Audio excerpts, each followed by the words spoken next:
Welcome back to the Fuel Your Legacy podcast. Each week, we expose the faulty foundational mindsets of the past and rebuild a newer, stronger foundation essential in creating your meaningful legacy. We've got a lot of work to do, so let's get started. As much as you like this podcast, I'm certain that you're going to love the book that I just released on Amazon, Fuel Your Legacy, The 9 Pillars to Build a Meaningful Legacy. I wrote this to share with you the experiences that I had while I was identifying my identity, how I began to create my meaningful legacy, and how you can create yours. You're going to find this book on Kindle, Amazon, and as always on my website, samknickerbocker.com. Welcome back to the Fuel Your Legacy Show Client Edition. This is a Wednesday, or that's when we're recording this, but maybe you're listening to this on Tuesday or Thursday. It doesn't have to be on Wednesday, but this is one of the reasons I have this show is to help people expose their legacies and share with the world their greatness. And I got kind of in the habit of just inviting other people on. I thought, well, what if, because I believe all my clients are worth being remembered, what if I gave them an opportunity to expose their businesses and show why I think they're so amazing, right? Because I love sharing light with people, and I know that my clients are awesome. So I wanted to bring them up here and share that with them. So today we have Barbie McRae. Her name's Actra Barbara, but Barbie's way cuter of a name. So Barbie's the name. And if you ever meet her, she's just as bubbly and happy and all of the things that Barbie actually is, just like Barbie. And so it's a fitting name as well. I'm not sure whether we fit into our names or if our names just fit us so well as personality. But where did we first meet, Barbie?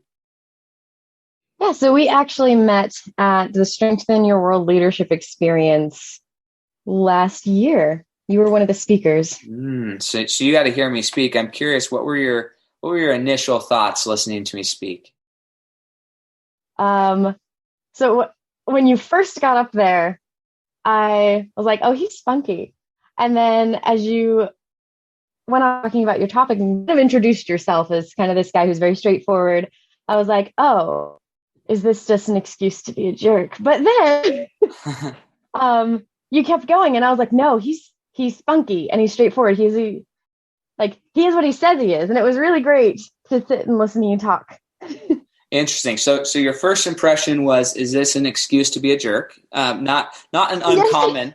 No, that's fine. Not an uncommon first impression. I'm curious though, now that you've got to know me, we've worked together a little bit. What's been your experience now that you know me a little bit better, and what my real intentions are, you would say?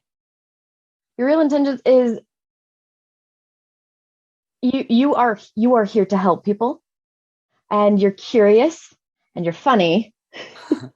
and honestly, it just circles back to you are exactly who you say you are. And I think that's really awesome because not a lot of people are. Well, I appreciate that. It's funny because right before we got on, started recording, she said, oh, I've never been on a serious podcast. And I was like, well, define serious. Anybody who listens to this, I don't know if there's a serious thing in my body. She says, well, I can't make any dirty jokes. I was like, Barbie, you can make any joke you want. If you want to make a dirty joke, you make a dirty joke. It's all good in the hood, okay? Like, I love humor. I'm all about humor, and it is what it is, right? There's if you think it's funny, I'll do my best to laugh, right? No guarantees that I'll like pity laughs. Yeah. Say my wife, so we went traveled down to Vegas, and she understands my humor, but rather than like laughing at my humor, because she thinks it's funny, but she's like, well, if you would have said it this way, it'd be even funnier. I'm like, well, could you at least laugh before you start critiquing it? No, she just goes straight for the kill. No, but really, so one of the things I love about Barbie is when you understand everything she's been through, then you're like, wow, she's extremely optimistic, happy. She's just decided that she's not going to let her past dictate her future. And that's such a unique thing in the world, especially today, where very few people have kind of mastered that. And I feel like Barbie has, and it's one of the reasons I wanted her to come on and share her story. So Barbie, go ahead and share your story from like early childhood, teenage years, up to, your first marriage, how that happened, and then where you're at today, and where you're going. Yeah. So I grew up in Eastern Utah, and I was in this little truck stop town. I can't necessarily call it a one stoplight town because it had 6, but there was not much happening at all. The one thing that I really got into growing up was theater and acting and being on a stage. And so all through high school, I was like, I'm going to be an actress. I'm going to do it. I'm going to do the thing.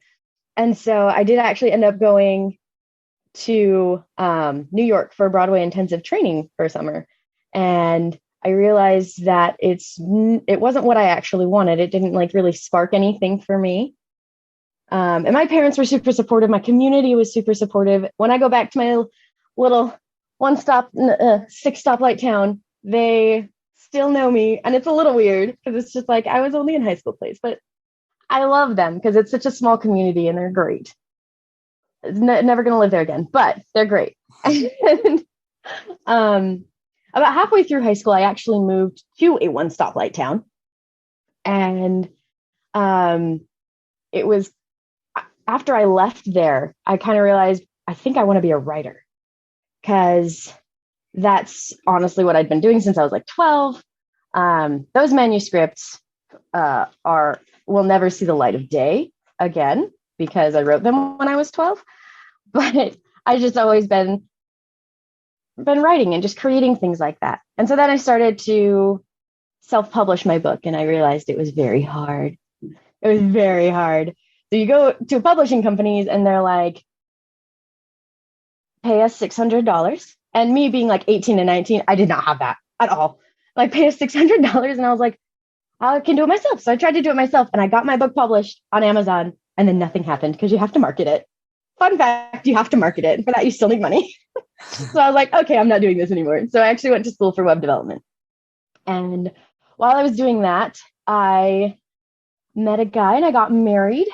And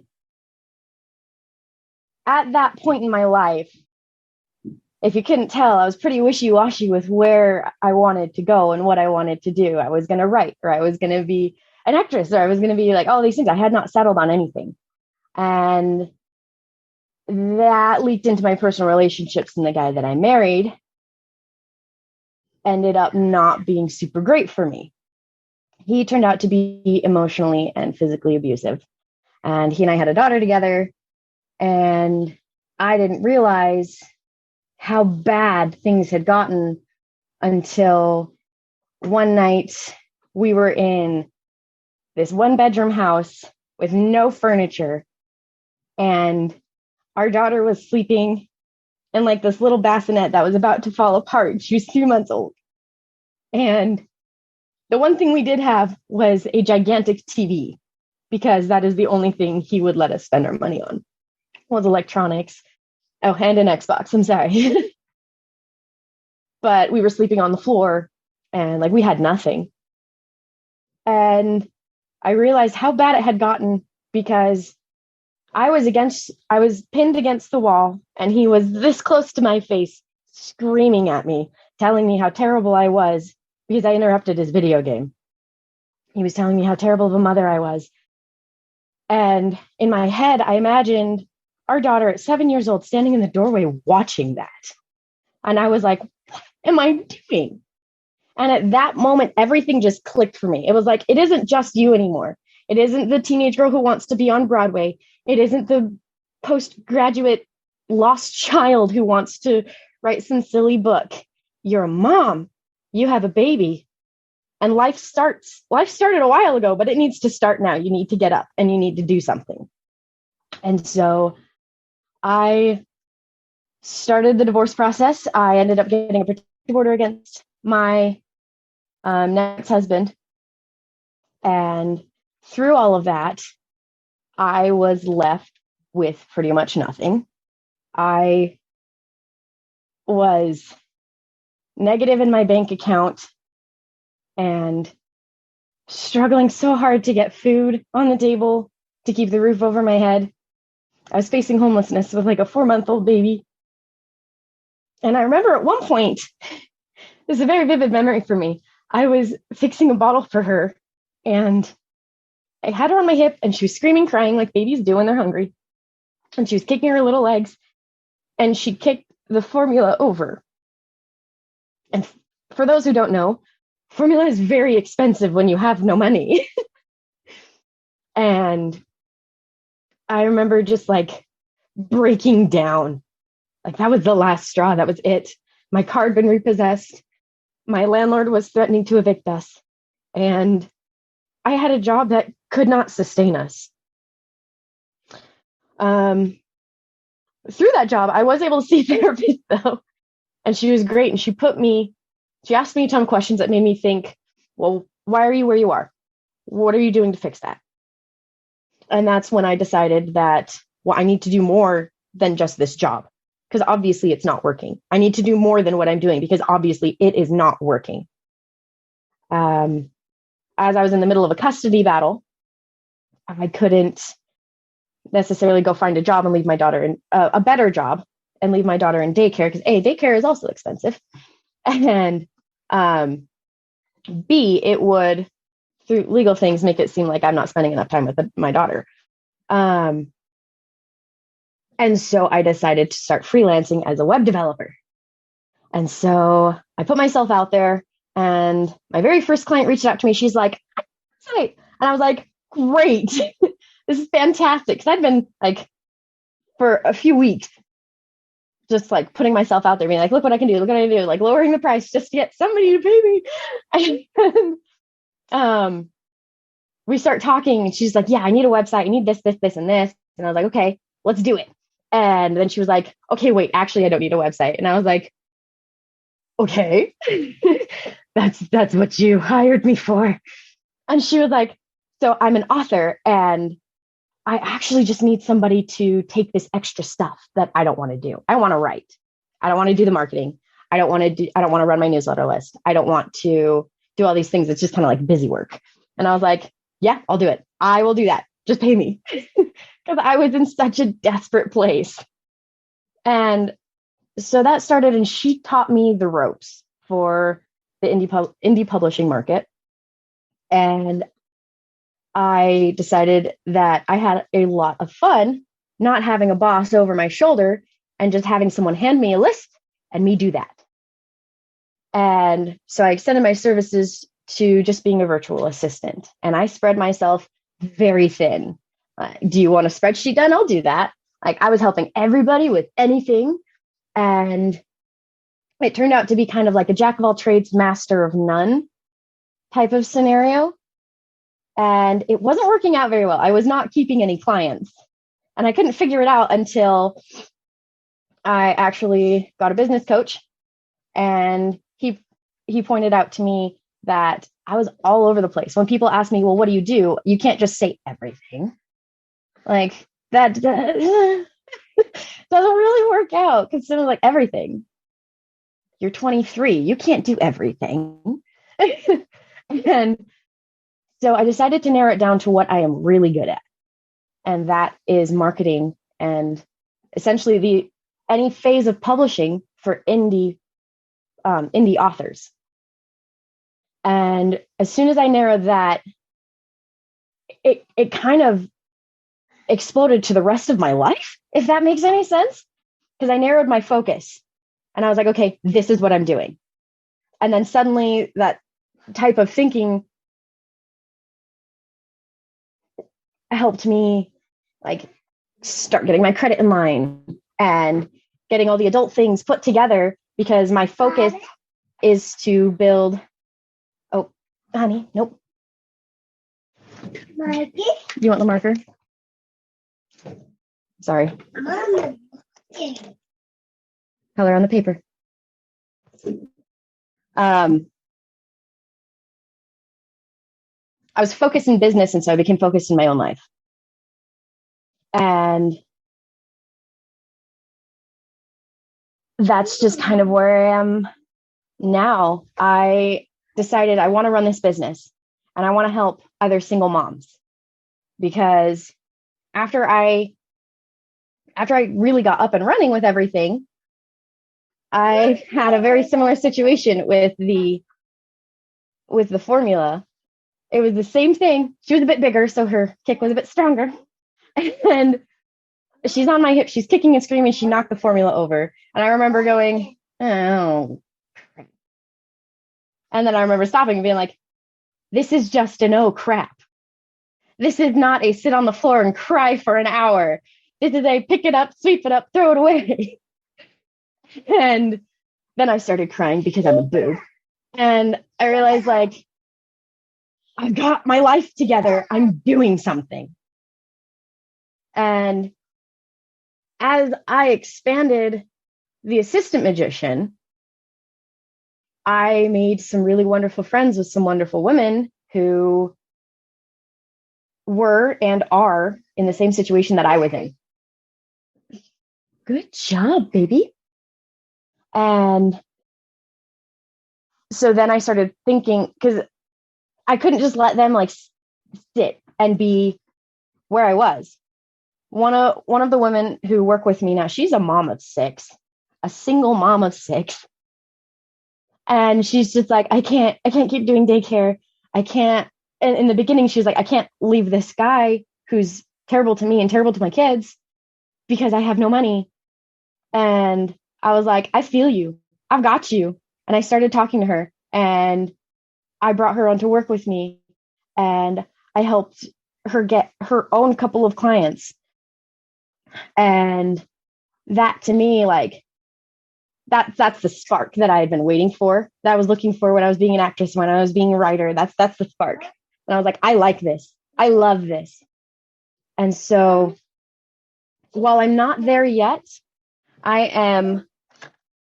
my goal is to work with the women's shelter here in Logan at first. I'm creating a curriculum to teach them essentially how to do what I did, because I feel like I had it pretty much as bad as you could before you really, really, truly hit rock bottom and there's no going back. Like, I feel like I got just as low as you could. And the curriculum focuses on finding out what you're good at and capitalizing on it and making a good life for you and your kids without the help of a partner. And so that's where I'm headed. And right now I'm just building a business and helping the people that I can right now. I love it. Thank you so much for sharing and getting vulnerable. For those of you who are listening and wondering what might be going on in the background, she has her daughter with her. You know, she is a full-time mom. She's able to build a business with that. And so don't get too distracted, but be aware that that's part of life. That's part of running a business. And there's always a debate on a podcast. Do you let all of that stuff happen? Do you want the cleanest audio? Do you want all that stuff? And the reality that I've chosen for my podcast, and if you don't like it, obviously you can turn it off and leave, but is that I want to talk to real people who are really doing things. And sometimes that means that they're really doing things with their family. They're really living their life. So I appreciate you, and I want to honor you for being on here, not letting outward circumstances derail you from your focus of what you're kind of trying to accomplish. But I want to talk about a few different things that you brought up. One thing is just chasing your dreams, right? We all have these dreams at a young age, and we don't put in the effort necessary to actually find out if it's if it's what our calling is, right? So we have this dream, we think, oh, that'd be nice. And so we always live on the back burner wondering, what if I actually did become an actress? What if I actually did this stuff? And that's good, I guess, to a point. But the other part of it is, what if you just went and found out that it wasn't the right road, right? Sometimes it's better to go and find out, hey, this isn't really what I want to do for the rest of my life, than to sit there wishing and hoping and dreaming that you could be there and could be doing that. So I think that's a huge, important aspect of learning and growing, is how do we actually focus ourselves on being willing to take that step, And then moving forward, right? She got back from that activity experience. I'm just thinking, okay, well, what else do I want to do? Maybe be an author. Where did that come from? I'm curious, the dream to be an author, because I know is it your mom who's an author, or is that your partner's mother? That's actually my fiance's mom. And fun fact, she is actually the reason I wanted to be an author, because I was in 8th grade, maybe 9th grade. And I've always been just this huge fan of Dean Koontz. Like, my dad introduced me to him at a young age, and I've just been addicted ever since. I really love his writing. And so I've always idolized him. And then along comes, at that time, my best friend. His mom wrote a book, and she wanted me to be a beta reader. And that, to my like 13 and 14-year-old self, was like top tier. This is the best I'm ever going to get in high school. Like, amazing. An author wants me to read their book and give my opinion. And so that was absolutely fantastic. And so I did. I read it, and I gave her my feedback, and then she took it. And I was like, oh, authors make mistakes.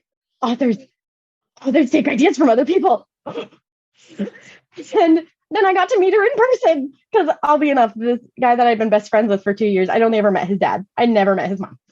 And then I got to meet her in person, and she was like, oh, it's so great being an author. And I was like, I want to be you. You are the person I want to become. And so I'd always been like kind of writing, because I feel like it was just a creative outlet. But that was when I wanted to write. And she was actually my very first client. Before my fiance and I got together, she reached out to me. She's like, I need a website. And then she did that rug ripping out from under me. And I'm still working with her, and we're growing her empire together. But she's the reason all of this has happened. Yeah, no, I love it, because you got to always respect and honor your first, right? In any area of life. But I want to fast forward a little bit, because I think some people don't understand this, and hopefully you're willing to be vulnerable and have this conversation in honor of these people. But sometimes people are going through hard things, and from a outside perspective, it's easy to say, man, where was her family? Why did her family not want to help her? Like, how could you be so destitute? Does your family not care about you? Do you not have a family? Like, where are the people who care about you the most? Maybe it's your community. Maybe it's your church. Where were all these support systems at when you needed them most? So can you address that just a little bit? Because I think that I know that goes through many people's minds, because I've had conversations with people. And I can say that for myself, I've never been in that position outside of when I was a child, and I wasn't as conscious of the pain and the distress. But what was your experience, and how could we be more compassionate towards those experiencing what you went through, not are going through now, but what you went through? So hitting what I want to say was near rock bottom, because I really do feel like it could have been worse. Hitting as low as I did was my fault. I didn't tell my parents or my family that I was getting a divorce until a week after the explosion happened at my house. Because the night that I told him I want a divorce, we didn't have a lot of furniture, but we almost got a lot of holes in the wall. Like, it got very violent and very explosive. And I didn't tell anyone, because part of it, I think, comes from the abuse that I went through during my marriage. I had to be perfect. Nothing could be out of place. I had to provide. I worked all through my pregnancy and went right back to work almost immediately after giving birth. And that was very hard, because I actually did almost die during delivery. My body wasn't ready. And then growing up, I sought out sought out approval from my peers a lot because I got a big family and my parents weren't perfect. And so part of that pride, why I got so low, is because I didn't ask for help and I didn't tell anybody what was going on because I had to be perfect. I couldn't fail at being a mom.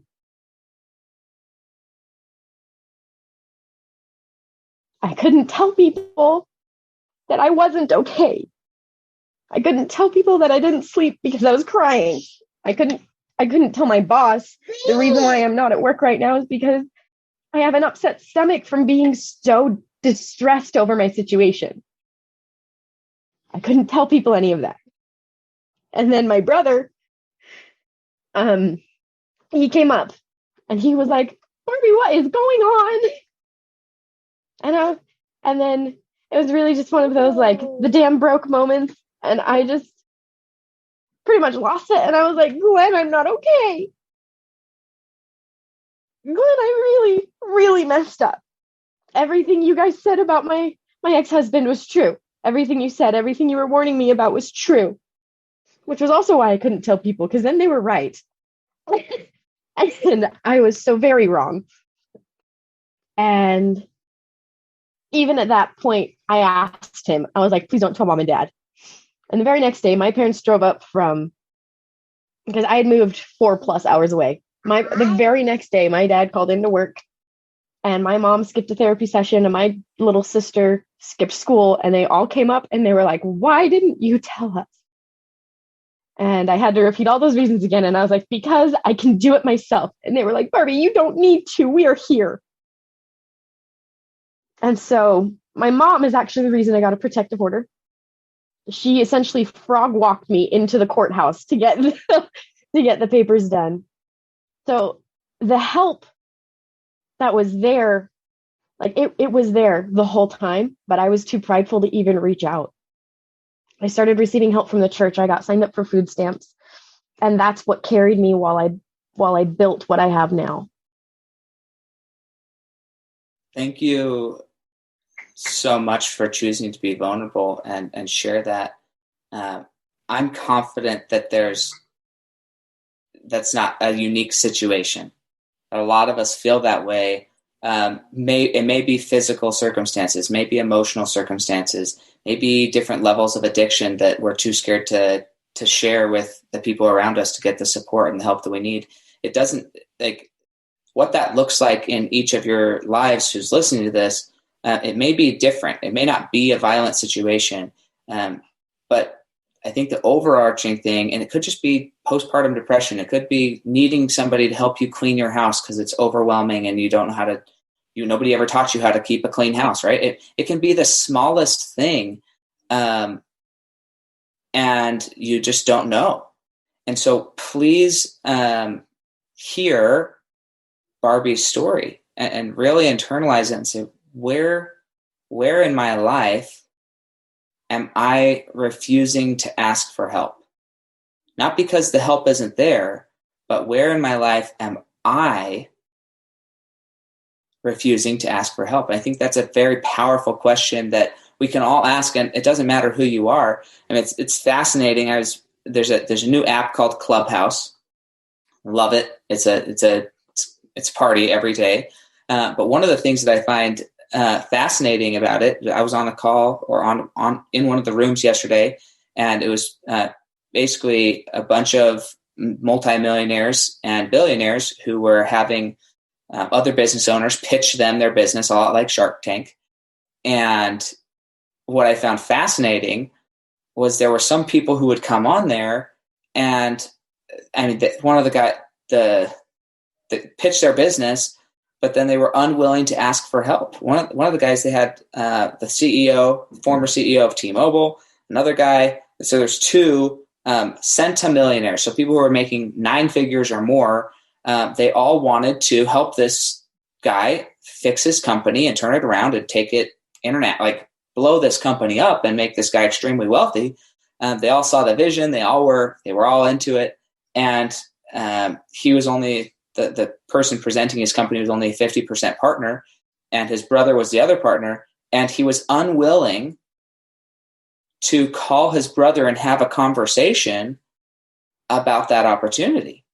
And it's just so indicative of our lives. We get this pride, we get this idea that we need to do it on our own. It's not the same if we hire an expert and bring in an expert to fix our marriage. If we hire an expert to fix our weight problem or our eating habits for either side, right? Maybe you're deathly skinny because you don't eat. Maybe you're overweight because you overeat. Like, it doesn't matter, but we're ashamed of hiring these experts, especially for men.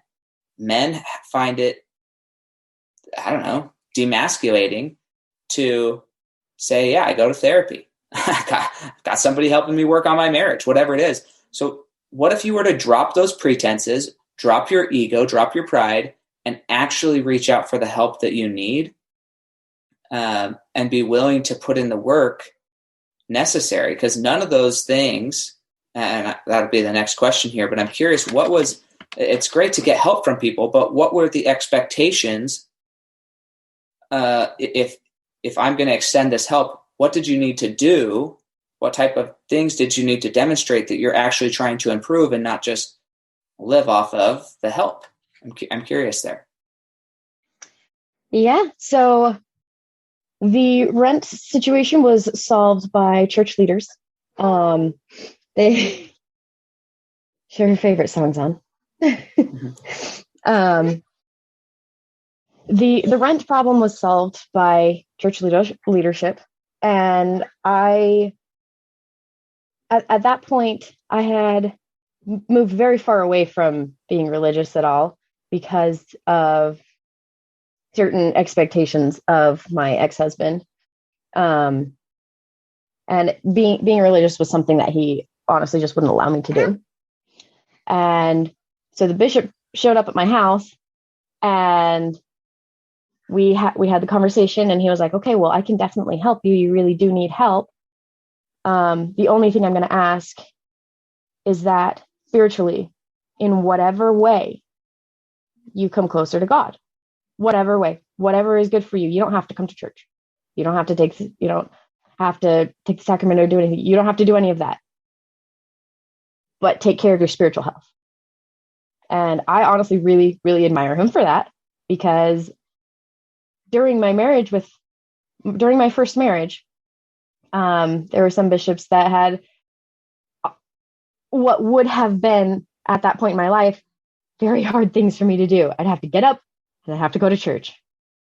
And for people who have had depression, people who do have depression, at that point in my life, getting out of bed was not an option sometimes. Like, it just wasn't going to work. All he asked was that I take care of myself. My parents had just a little bit harder restrictions. One, he was not allowed back in the house. My ex-husband was not allowed to come back into my house. Two, I had to come visit them more often because I'd actually been estranged from them for a few years because my husband wouldn't let me see them. And which is also part of why I didn't tell them, because there was a little bit of guilt there. And beyond that, the overall message was for me to get better. However I needed to do it, I needed to get better. That's really all anyone asked of me. Yeah, and I think that's really what people want. They want the best for you.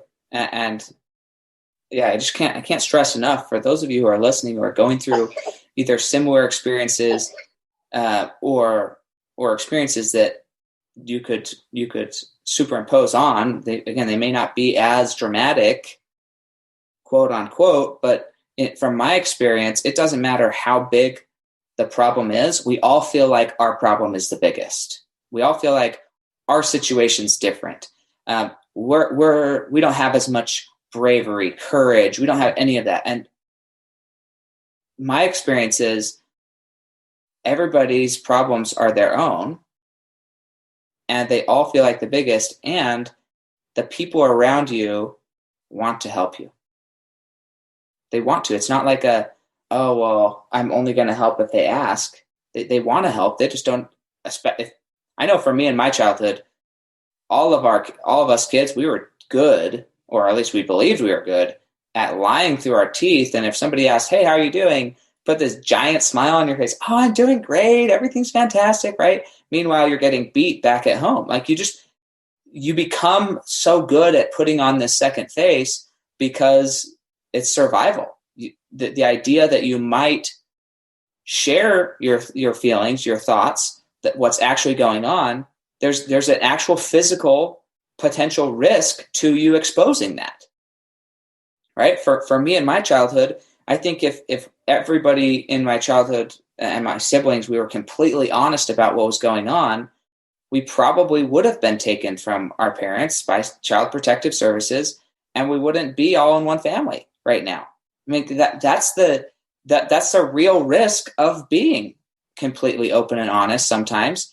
And I can speak. I mean, the contrast is I'm super grateful we all were such good liars, because now, 20 years in the future, our family is loving. We are all happy. We all forgiven each other as far as I'm aware. Our parents are fantastic. They love each other. They love us. We love them. Like everything through time was healed. But during the time, I think it could have gone a very different direction had things been found out. So I'm trying to give contrast, right? There's people that, and you know who they are, that you can trust to get the help that you need. And sometimes the protective orders, the divorces, sometimes that is the best solution. And just waiting it out is not the best solution. So I don't know. I'm not a therapist. I don't know your individual circumstance. So don't say, well, Sam said to do this with my life. I'm not saying that at all. But I would just be real intentional and find somebody that you can trust, that you can share with. And in my experience, people want to help. That's all I can say there. And we're going to move past that into what you do now, because I think this is, although it is separate, it's also very, very, very much applicable. The idea of a virtual assistant, people think, oh, that's just for somebody who has a business. That's just for somebody else. It's not for me. I can run my business by myself. So share with us, like, what are some just average everyday things that a virtual assistant could take off somebody's plate? Maybe that you're not just a stay-at-home mom, by the way. You're a stay-at-home mom, which is like you're a freaking gladiator hero. But so you're a stay-at-home mom, stay-at-home dad, you're taking care of the household, and you get overwhelmed with certain tasks. What areas could a virtual assistant help that individual? Honestly, calling and making appointments. Because that's something that when I was helping everybody and everything, that's something that a lot of people wanted. Some people just either don't have time or don't want to call the doctor's office and get through the please press 2 and please press 1 for doctor, and like just listening to all of those lists. That's one, especially if you have so many children. And then budgeting. I made a budget sheet that I kind of used as a template. These people who were like, I have no idea where this is going. And I'd be like, well, here's a handy dandy Excel spreadsheet. Why don't you put things in it? And then she wants me to draw an elephant. Starfish. There you go, babe. And then they would ask me to kind of manage it and watch it for them, because they would say, I have $200 for groceries. Don't let me go over that. And so part of being a virtual assistant, sweetheart, do you want to draw it? I'm sorry, we may need to pause for just a second. Has helped you or had you budget for them. Right. So they would give me kind of this allotment of, well, this is how I want to spend this chunk of money, and this chunk of money, don't let me go over that. And so essentially monitoring their finances for them. So there is a certain level of trust that comes into getting a virtual assistant for really personal things in your life like that. But it really spans all the way across whatever you don't want to do that you can do online or over the phone is something you can get a virtual assistant for. Yeah, I think that's crucial, because it's so that's the family side, family organization side. But then there's the business side, that a virtual assistant, you could hire somebody to sit there all day, and you only really need them for 2 hours a day, 2 or 3 hours a day, but you don't know what those 2 or 3 hours are. And so you just have to have them there all day. But you could have a virtual assistant take care of a lot of those, field your calls, only put through the people who are important to put through, answer emails. You can have them do a lot of that stuff that it's busy work for you. You could have a virtual assistant do most of that stuff and only pay for the hours they're actually working, rather than paying for, 8 hours a day when they're sitting there playing Facebook for 6 hours of the day, Mm-hmm. or on Clubhouse if you're like me. So, so that's there. And then the other side of your business, or the other side of how you help people, is if somebody's wanting to become a virtual assistant or wanting to be able to express or market their skills. Talk a little bit more about that. Yeah.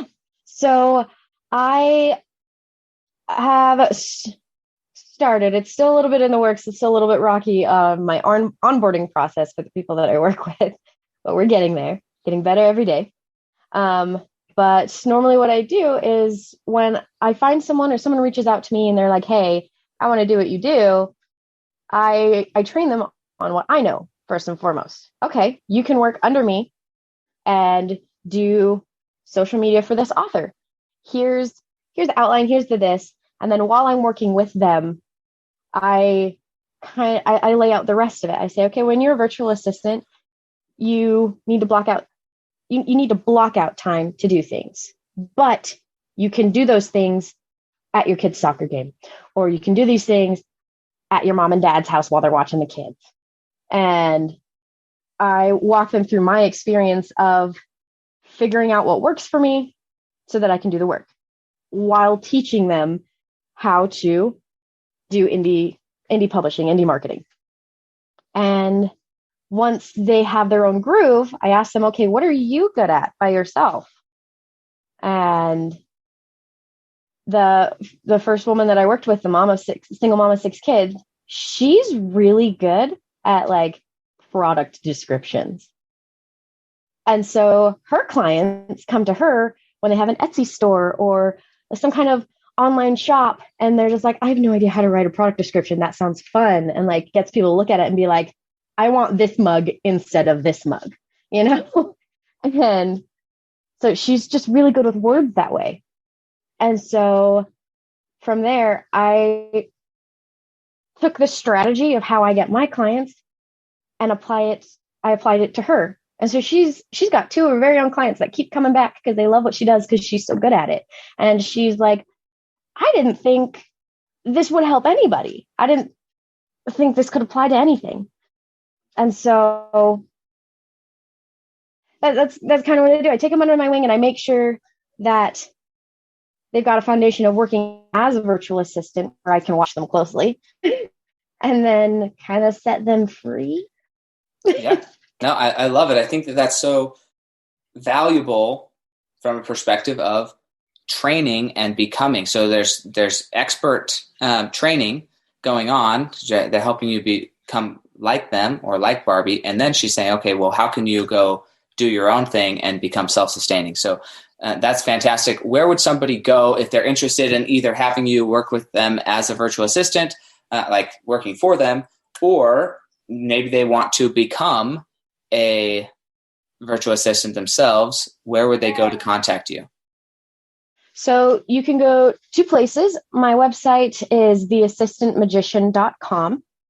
And that one is more geared if you would like to work with me and hire me as an assistant. But my Facebook page is at The Assistant Magician on Facebook. There I hit both sides of it. So if people reach out to me via the Facebook page, say, hey, I want to be a virtual assistant, that'd be the best place for them to go.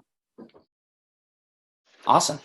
Cool. Well, this is a legacy on rapid fire. So one of my favorite sections of the podcast, 5 questions, 1-word answers, 1-word to 1-sentence answers. You ready to go? Yeah.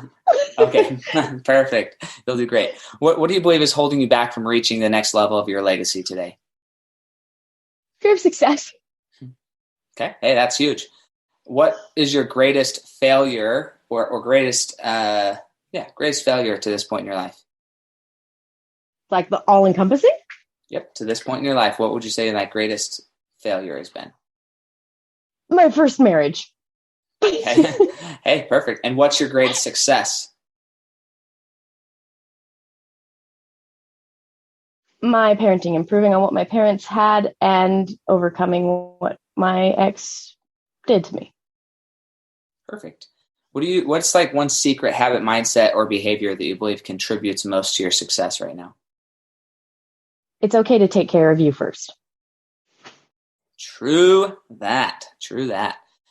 What is one or two books you think that we could all benefit from as a fuel your legacy audience?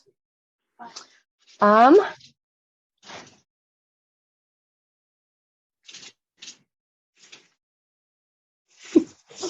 I mostly read fiction and I learn best through metaphor. So for mindset, I would recommend any of the Jane Hawk books by Dean Koontz, because I admire, if you model your life through that, that's great. And on a business perspective, The Newsletter Ninja by Rebecca, I have it here. The Newsletter Ninja, it talks about how to market yourself and how to do email marketing, which I've come to find is incredibly important. It's as far as being a business owner, marketing via email is pretty important. Yeah. I get a lot of them every day, so I ignore most of them, but they do get me about one every 100 emails. So it's still effective. And I don't unsubscribe because I don't want to miss something. So FOMO's real. So I love that. Okay. So this is a final question. Honestly, my favorite question. And this is about your legacy and what legacy you're building. So we're going to pretend that you've died and that you're able to come back and view your great-great-great-great-grandchildren sitting around a table discussing the impact you had and the life that you lived. What do you want them to be saying about your legacy 6 generations from now?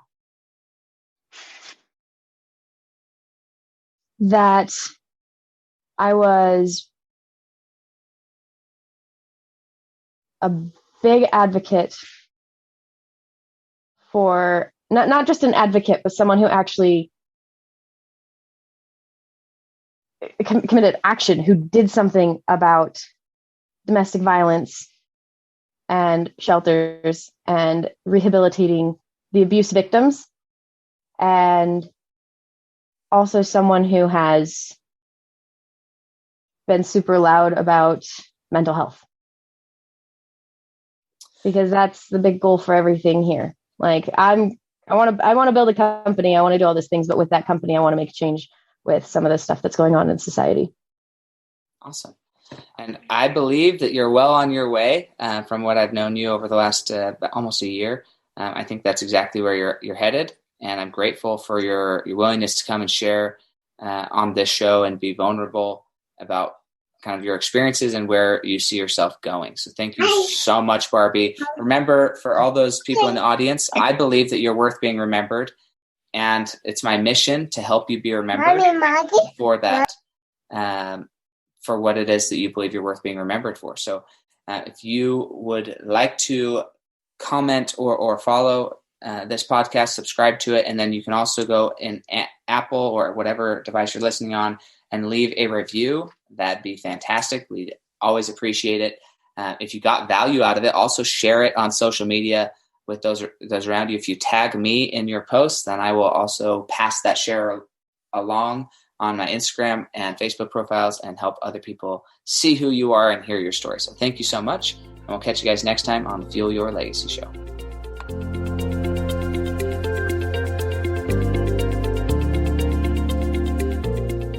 Thanks for joining us. If what you heard today resonates with you, please like, comment, and share on social media. Tag me. And if you do give me a shout out, I'll give you a shout out on the next episode.